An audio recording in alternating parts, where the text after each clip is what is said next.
Sur ces images amateurs, le médecin légiste examine le corps d'Achille Vondo au quartier Biémassi, lieu dit Trois Tombeaux. Le constat est froid et définitif. Le jeune homme de 32 ans n'est plus. Sa famille est inconsolable.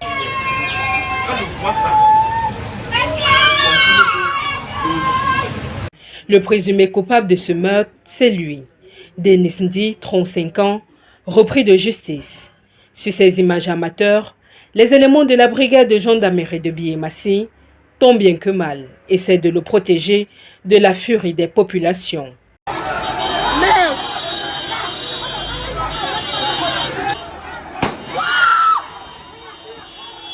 Des populations qui ont joué un rôle dans son arrestation quelques minutes plus tôt, nous raconte un témoin ayant requis l'anonymat. On a eu chez lui, on l'a vu. Maintenant, quand il voulait fuir, on l'a poursuivi jusqu'à... Il y a eu les coups de feu pour qu'il s'arrête, mais il ne s'est pas arrêté. Finalement, on l'a arrêté.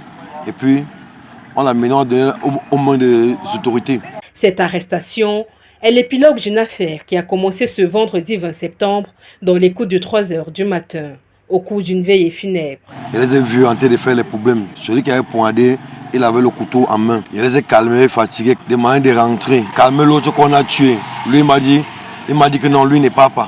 Que même si on le poignarde, il n'est pas. Même s'il meurt, il n'est pas le premier à mourir. La dispute semble s'être achevée lorsque les deux protagonistes sont séparés.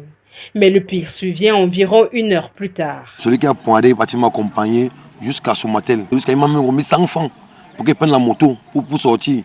Quand il sort, ça fait pas 30 minutes. On m'appelle, on me dit que, comme il est redescendu là, qu'il a poignardé le gars avec qui il fait les problèmes. Récemment sorti de prison, Denis Ndi est désormais en exploitation à la brigade de gendarmerie des Bons.